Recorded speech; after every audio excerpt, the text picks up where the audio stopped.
il me revient une anecdote à propos de Tarkovsky. Et là, je crois que c'est Stalker.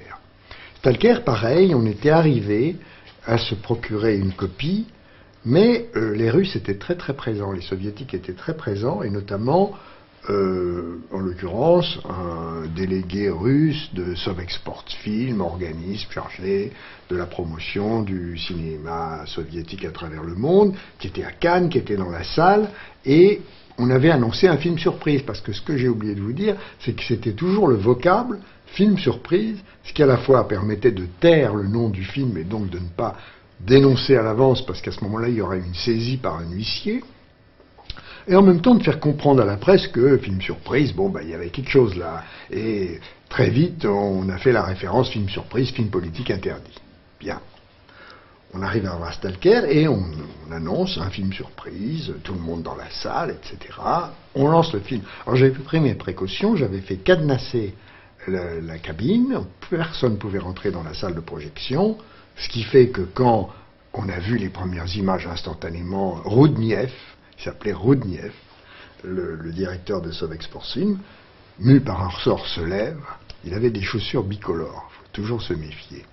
Se rue dans la cabine de projection, tambourine, porte close, il arrive dans mon bureau, moi je l'attendais, et il me dit, c'est intolérable, vous avez fait un vol qualifié, c'est inadmissible, je me plaindrai, vous entendrez de mes nouvelles, les affaires étrangères, les ministres, etc.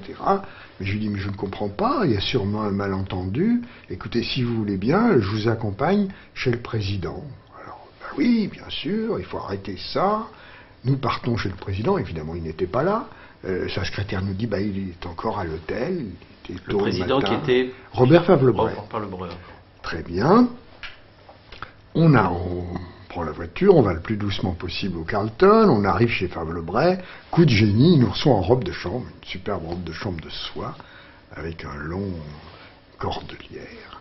Et puis, avec son urbanisme et sa politesse exquise, il nous fait asseoir, voulez-vous du thé? D'ailleurs, je vais vous le servir dans le samovar qui m'avait été offert par la ministre de l'époque, Madame Fortseva, et l'autre commençait à s'énerver, il disait, non mais attendez, là, le thé, on va voir ça tout à l'heure, nous, ce qu'on veut, c'est arrêter la projection, on veut notre bobine. Enfin, oui, mais je vais vous raconter, j'ai des souvenirs extraordinaires sur votre grand pays, et puis il commence à se lancer dans une conversation épatante, et puis l'heure tournait, et au moment où il a dit, écoutez, cher ami, on va arranger ça, quand on est retourné à la salle de projection, ça venait de se terminer, on leur a rendu leur bobine, on leur a dit merci, et puis ils sont partis furieux. Voilà, on avait montré Stalker en film surprise, après une mascarade qui avait été montée de main de maître.